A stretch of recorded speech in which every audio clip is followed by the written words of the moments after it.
Salut à tous, alors c'est Frédéric de la Vie. Alors ce soir je vais vous faire une petite vidéo pour rebondir sur l'actualité et pour approfondir un peu cette histoire de la chloroquine et de l'étude de The Lancet. L'étude de The Lancet qui, paraît-il, apportait un regard nouveau sur l'inefficacité de la chloroquine qui avait été tant vantée par Raoult. Alors je suis très très content, je suis très heureux que Sud Radio le 27 mai, donc là on est le 29, donc c'était avant-hier, ait sorti une vidéo où ils interrogeaient le professeur Didier Raoult et où Sud Radio et le professeur Didier Raoult disait exactement ce que je disais dans la vidéo que j'avais sortie le 24 mai, la vidéo qui s'appelle Il faut sauver le soldat Raoult. Alors allez voir, la vidéo est excellente, qui a été passée par Sud Radio, et cette vidéo s'appelle Professeur Raoult, alors entre guillemets, c'est Professeur Raoult, entre guillemets, c'est lui qui parle, Trump a pris position pour l'hydroxychloroquine, la réponse de Lancet est politique. Et c'est exactement ce que j'ai expliqué. J'ai dit que la réponse de Lancet était une réponse non pas contre Raoult et la chloroquine, mais contre Trump, qui s'était affiché pour la chloroquine en disant qu'il en prenait. Ça se trouve, il n'en prend pas, mais on s'en fout, c'est pas ça. C'est de la politique, c'est de la communication, c'est pour dire je vous emmerde.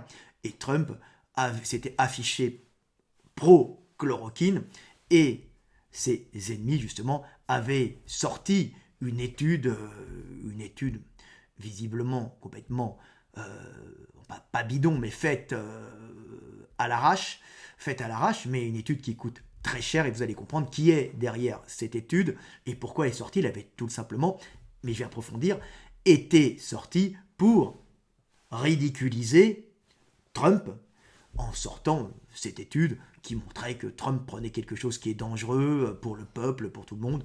Et en fin de compte, c'était pour lui faire perdre des pourcentages aux élections qui ont lieu après l'été. Et les élections de Trump sont en vérité la chose la plus importante qu'il y ait eu depuis la Seconde Guerre mondiale, depuis 39-45, cet affrontement et cette paix ensuite, puisque c'est une... à travers ces élections, on voit s'affronter un peu la plus grande guerre économique depuis la Seconde Guerre mondiale. C'est une guerre, que je vous ai déjà expliqué dans mes vidéos, une guerre entre les pétroles du Moyen-Orient, les pétroles conventionnels du Moyen-Orient, une mouche, et les pétroles et les gaz de schiste américains qui sont de grands ennemis. Ce sont les plus grands ennemis puisque les pétroles et les gaz de schiste américains sont devenus la plus grosse puissance depuis 2 ans, la plus grosse puissance énergétique au monde, puisque ce sont les plus grands producteurs de pétrole du monde, devant la Russie et l'Arabie Saoudite. Donc ils ont détrôné l'Arabie Saoudite, la Russie n'étant pas un adversaire de ces pétroles et gaz de schiste, puisque la Russie et les pétroles et gaz de schiste ont le même adversaire commun qui est les pétroles et les gaz conventionnels du Moyen-Orient qui sont sous mainmise américaine, mais une certaine Amérique, alors que les pétroles et gaz de schiste sont sous mainmise américaine aussi, mais une autre Amérique bien différente. Alors, cette histoire, je suis très content parce qu'ils ont repris exactement mot pour mot entre le présentateur et Didier Raoult, ont repris exactement mot pour mot en disant qu'en fin de compte, cette affaire était commanditée par BlackRock, qui est la plus grosse plateforme, la plus grosse société d'actionnaires au monde, qui représente plusieurs billions de dollars. Je ne sais même plus comment c'est, des billions, c'est des billions, voilà. C'est quasiment incommensurable. Bon, c'est mesurable, mais c'est monstrueux. Et BlackRock, par sa puissance au niveau des actionnaires, puisqu'il gère des portefeuilles d'actions, et en fin de compte, une des plus grosses puissances mondiales, dépassant la puissance d'énormes États. Hein. Donc elle rentre directement en concurrence avec une partie de l'Amérique, hein, l'Amérique, la véritable Amérique, l'État fédéral, hein, et elle rentre aussi en concurrence avec, par exemple, la Russie ou avec l'Europe, bien qu'elle investisse, donc avec les États européens, bien qu'elle investisse dans ces États. Ce sont des forces qui sont les unes dans les autres, mais vous allez comprendre qu'est-ce qui se passe exactement.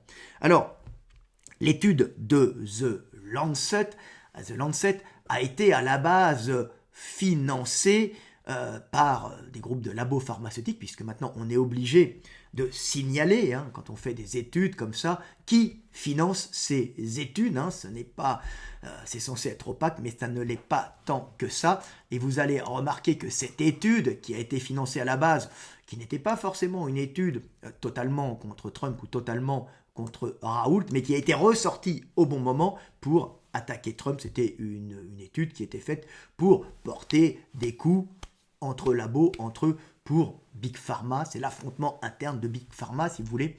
Et vous allez voir, je vais vous le dire, puisque c'est mon collègue Michael D. Gundil, avec qui je fais des livres de nutrition, des livres sur les compléments alimentaires. Donc, quelque part, c'est sur Big Pharma, puisque une grosse partie de l'industrie pharmaceutique produit des compléments alimentaires. Et dans nos ouvrages, nous étudions d'où ça vient, d'où ils viennent, qui les produisent. Puis même Gundil est intégré dans une grosse société qui produit mon collègue, hein, avec qui j'écris mes bouquins, qui produit du complément alimentaire produit par ces mêmes grosses sociétés, à la base pharmaceutiques, en partie, on va dire. Alors, Gundil m'avait envoyé ces données. Derrière l'étude de The Lancet, alors c'est très intéressant, vous allez voir, il y a MRM Report Personal Free, MRM Reports Personal Fees from Abbott, avec mon horrible accent, hein, Medtronic, Johnson, Mesoblast, Portola, Bayer, hein, vous connaissez Bayer, BEMS, Institute for Clinical Research, Nupul CV, Finhert, Leviticus Ravant, and Triple Gen, SSD in the founder of Surgisphere Corporation. Voilà. Alors ce sont donc ce sont de gros organismes hein, quand même, qui ont, alors je ne les connais pas tous, mais il y en a certains que je connais, qui ont financé cette étude qui a été reprise par The Lancet, hein, et dedans, on voit qu'il n'y a pas Sanofi qui n'a pas financé, et qu'il y a évidemment des concurrents directs à Sanofi, Sanofi est, qui produit en grande partie la chloroquine et l'hydrochloroquine, hein, comme vous le savez. Hein. C'est pour ça qu'elle voulait donner aux Américains, parce qu'en vérité, Sanofi, qui est censée être une boîte française, a énormément d'investisseurs américains. Elle n'est française que de nom, hein, puisque maintenant nous sommes dans la global planète, et en fin de compte, tu es ce que sont tes actionnaires. Et comme majoritairement Sanofi est américaine, visiblement, hein, il faudra regarder, Sanofi obéit à ses actionnaires. C'est pour ça qu'elle avait dit qu'elle devait refiler sa chloroquine, d'abord, je crois, aux Américains. Oui, oui, c'est comme ça, c'est la vie. Et donc c'est assez intéressant de voir que ceux qui ont attaqué la chloroquine avec ces études, hein, des études qui d'ailleurs sont en train d'être un peu démontées parce qu'elles ne correspondent pas du tout au protocole de Raoult. Hein. C'était fait pour essayer de démonter justement Sanofi et de mettre en valeur, c'était pas dans un but de politique internationale à la base, mais de lutte de Big Pharma. Hein. Big Pharma est composé de plusieurs têtes, comme un hydre à plusieurs têtes, et les têtes s'affondent entre elles pour prendre des parts de marché et ne pas se faire prendre une partie du marché, par exemple des vaccins ou d'autres produits, ou bien d'autres antiviraux, hein, par cette chloroquine pas chère qui était produite en partie par Sanofi, mais que plusieurs personnes doivent produire. Mais alors les molécules changent tout le temps, donc on fait la chloroquine, l'hydrochloroquine, on la change à chaque fois pour mettre un brevet dessus, hein, et pour annuler l'autre en disant que c'est moins bien, histoire de gagner des parts des marchés. C'est toujours comme ça. On contourne la loi puisqu'elle tombe dans le domaine public, et après, pour essayer de reprendre, on en crée une autre à quasiment la même, avec un petit changement, disons que c'est mieux. Alors c'est pas forcément mieux, hein, c'est uniquement avec tous les études qui vont dessus. Vous savez, les études, on leur fait dire tout et n'importe quoi, comme on a pu le voir sur cette étude de The Lancet, qui produit aussi des bons trucs. Alors, bien sûr, cette étude a été ressortie par The Lancet pour contrer les propos de Donald Trump, le président des États-Unis, par ses ennemis et principalement par BlackRock. Et vous allez comprendre pourquoi. Donc ils ont sorti cette étude, ils l'ont fait monter en avant de The Lancet, alors que c'était une étude qui devait rester dans les bien profond dans le classement des études. C'était assez inintéressant et surtout assez inabouti, comme on a pu s'en apercevoir. Alors, des choses intéressantes dans l'étude, mais relativement inabouties, qui ne correspondaient d'ailleurs absolument pas au protocole de Didier Raoult. Hein. Donc, cette étude a été ressortie par The Lancet pour contrer la petite phrase qu'avait fait Trump en disant qu'il prenait de la chloroquine pour faire chier en fin de compte ses opposants, tout simplement, et ses opposants qui avaient aussi visiblement des parts dans Big Pharma. Mais c'est pas ça, parce qu'en vérité, la grande guerre se fait au niveau du pétrole mondial. Alors, ils ont attaqué Trump sur cette chloroquine, et The Lancet, le directeur, a dû obéir et ressortir cette étude et la mettre devant. Pourquoi ? Parce que The Lancet est une boîte qui est, paraît-il, un journal qui appartient, qui est anglais, hein, mais si vous regardez bien, il est basé, le siège social, je crois, est basé en Amérique, et The Lancet appartient, alors The Lancet a un siège social qui est en Angleterre, je crois, ensuite, mais il appartient à un groupe qui s'appelle Elsevier, qui appartient totalement à Airlex. Airlex, je ne connaissais même pas avant ça. Et Airlex appartient à son plus gros actionnaire. C'est une énorme boîte qui tient beaucoup de médias. Il faut posséder les médias pour pouvoir influencer les gens qui iront, par exemple, surtout dans le médical, acheter des produits. Donc quand vous avez des bonnes études dans des magazines, vous faites des bonnes études sur des produits qui appartiennent à votre magazine, ça se passe tout le temps comme ça.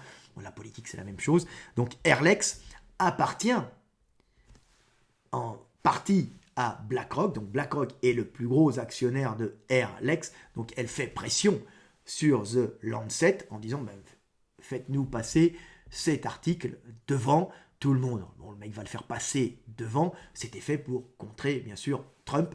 Trump qui est un ennemi de BlackRock, qui possède Airlex, mais Airlex c'est petit pour BlackRock, pour simplement salir Trump, pour lui faire perdre des élections pour des enjeux bien plus énormes, des enjeux colossaux, qui sont les pétroles, la lutte des pétroles entre eux, donc des pétroles et gaz de schiste qui sont derrière Trump, et contre les pétroles et les gaz conventionnels qui sont derrière BlackRock. Donc, c'est-à-dire que BlackRock a des parts d'action très importantes dans ces pétroles et les gaz conventionnels du Moyen-Orient. Vous allez vous comprendre pourquoi. Donc, on attaque à ce moment-là Trump là-dessus. On fait pression, BlackRock fait pression sur le journal qui passe cette étude qui n'a pas pour but de discréditer Raoult, mais qui a pour but de faire perdre des parts de marché, des pourcentages aux prochaines élections à Trump en vue qu'il perde ces élections. C'est une guerre permanente de communication. On essaye de salir les gens, ou on essaye de se mettre en devant, parce qu'il y a cette grande guerre entre Trump et les actionnaires des pétroles et des gaz conventionnels. Mais Trump, c'est les pétroles et les gaz de schiste qui sont alliés, en tout cas sans être alliés, qui ont les mêmes ennemis, et les ennemis sont les pétroles et les gaz conventionnels. Donc ils ont attaqué Trump pour ça. Il faut savoir que BlackRock, qui attaque Trump par l'intermédiaire de The Lancet, parce qu'il y a ses actionnaires dedans, a beaucoup de parts dans les pétroles et les gaz conventionnels du Moyen-Orient. Alors, il faut savoir que les gaz et les pétroles conventionnels du Moyen-Orient, alors, on va parler de l'Arabie Saoudite, de Saudi Aramco, voilà, Saudi Arabian Oil Company, Saudi Aram Oil Company appartiennent à l'Arabie Saoudite, mais en réalité, ceux qui exploitent ce pétrole, ce ne sont pas réellement les Saoudiens, parce qu'ils n'ont pas de mecs formés pour ça. Ils dépendent 100% de boîtes américaines qui vont faire les raffineries, qui vont faire l'extraction en mer, qui vont faire l'extraction au sol, qui vont tout gérer pour les Saoudiens en échange d'un gros pourcentage, même s'ils ne sont pas actionnaires.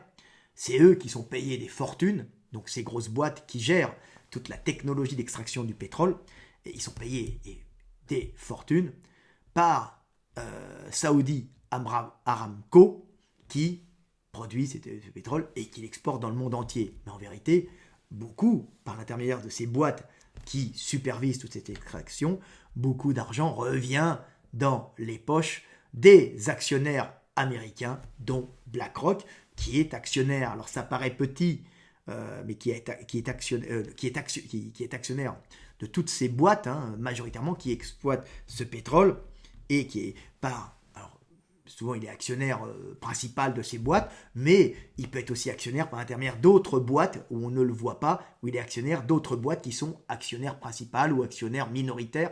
Donc, c'est un truchement de jeu de société écran assez opaque, mais en vérité, quand on regarde ce qui est derrière, on voit que BlackRock dirige tout ça en sous-main pour ses actionnaires qui sont les grosses familles, les grosses puissances américaines, mais pas que, sûrement aussi des boîtes du Moyen-Orient, d'Europe, de partout, des grosses familles, des grosses puissances, de gros actionnaires. On ne parle pas des petits actionnaires, comme me disait mon collaborateur Ken Deal, petits actionnaires, petits cons, petites baises. Il se faisait baiser, je ne sais plus comment il disait aux États-Unis.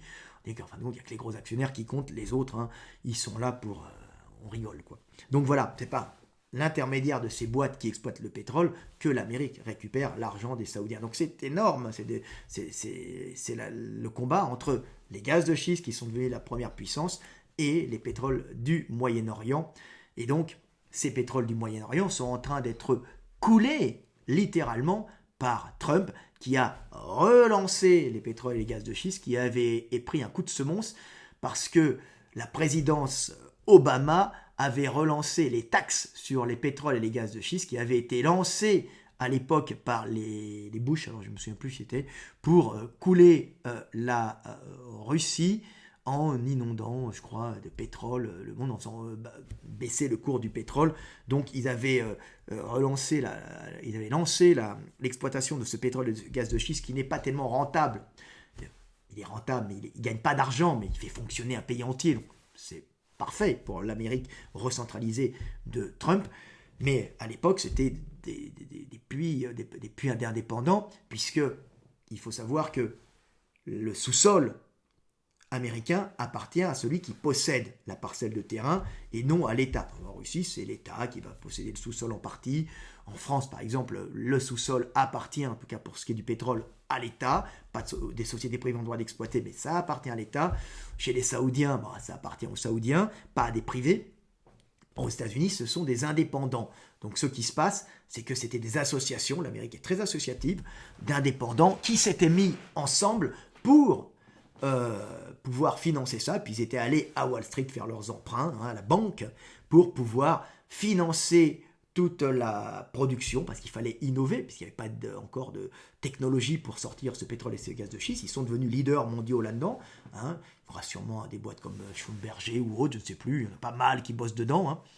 Et maintenant, ils ont la technologie, ce qui permet à l'Amérique d'être premier. Mais ça coûte très cher, parce qu'il faut rembourser les emprunts qui ont financé toute cette technologie pour rendre efficace l'extraction du pétrole et du gaz de schiste, en pétrole de roche comme il appelle, qui est devenu le plus grand producteur mondial, même si est cher. Alors pour ça, les Bush avaient complètement quasiment enlevé les impôts sur le pétrole, ce qui faisait que c'était quand même rentable pour eux. Donc ils prenaient un emprunt, ils remboursaient, ça gagnait pas énorme. Mais quand on a augmenté les impôts, à ce moment-là, les boîtes allaient couler, et en vérité, c'était calculé. C'était calculé par les pétroles et les gaz conventionnels qui appartiennent en partie à BlackRock et ses actionnaires, puisque BlackRock, en vérité, ce sont des actionnaires, hein. Il y a un comité, mais ce sont des gens, il y a des chefs, mais ces chefs représentent des actionnaires, hein. C'est des entités fantômes qui n'ont pas de personnalité, ce n'est pas des entités étatiques, hein, comme les USA ou la Russie, hein.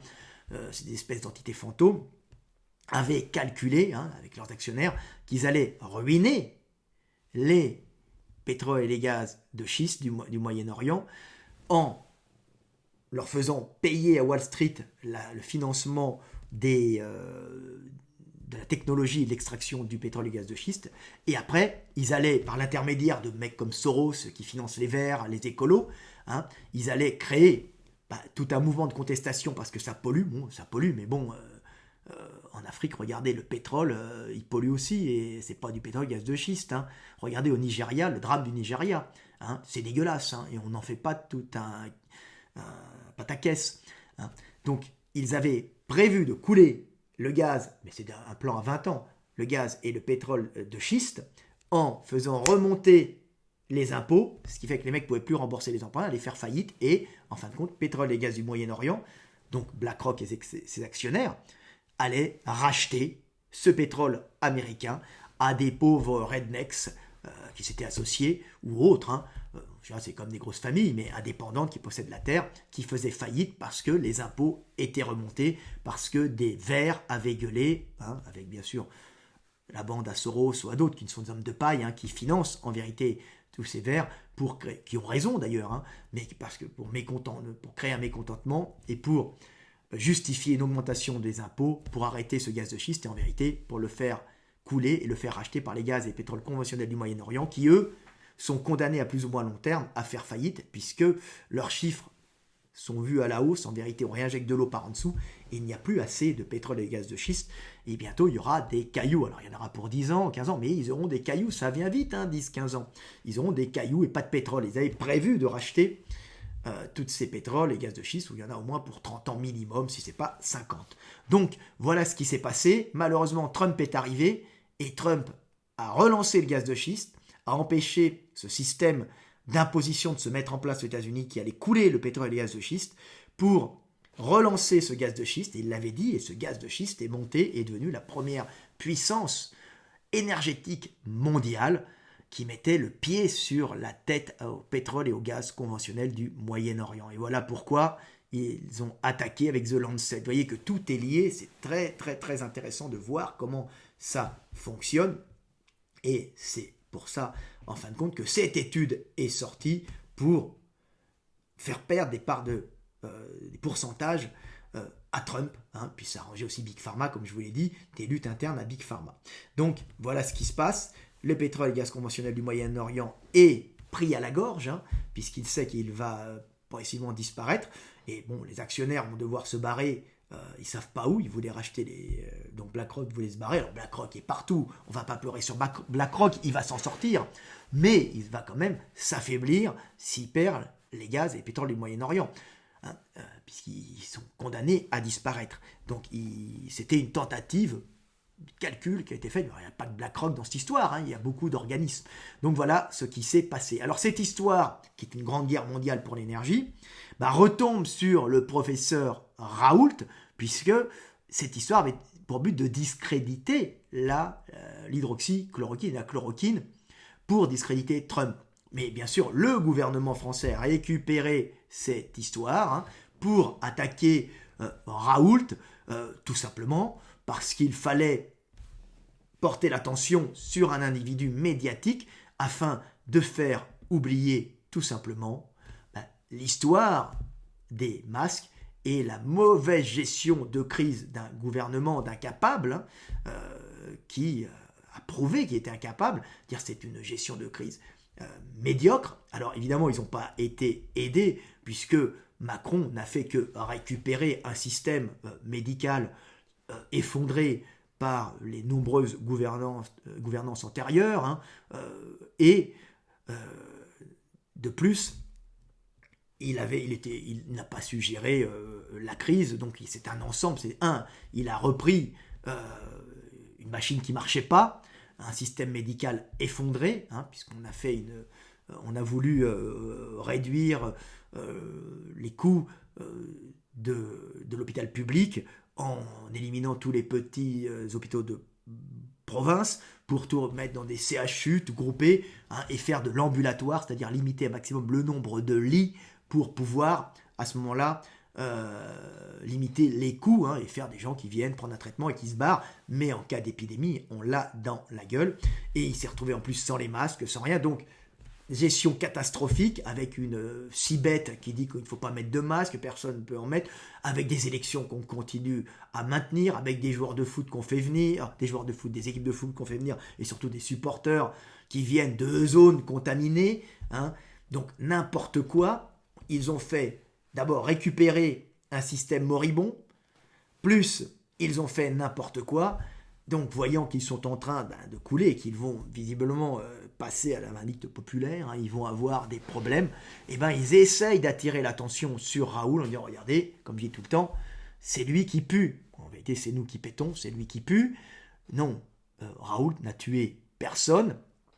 Le gros problème, c'est la mauvaise gestion de crise, et cette étude du Lancet tombe à point pour pouvoir attirer l'attention sur Raoult et faire oublier qu'on a été des incapables. Donc, des incapables et des menteurs. Même si ce n'est pas de leur faute au départ, puisque le système était pourri, hein, ils se sont comportés vraiment très mal.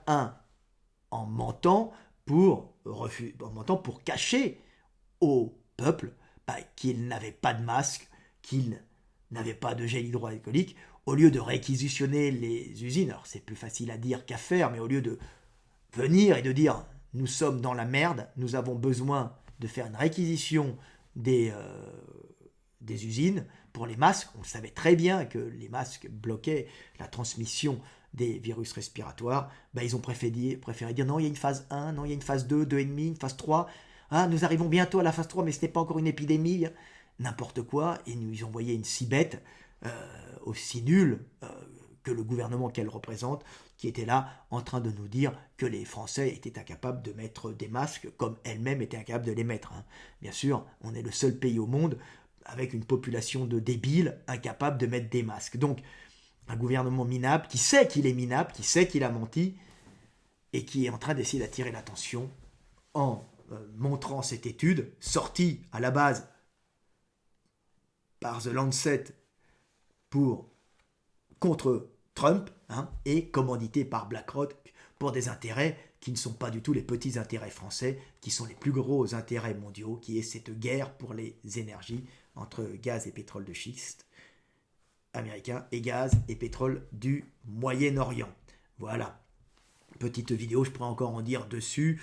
Est-ce que j'ai à peu près tout dit, hein. Voilà, c'est tout.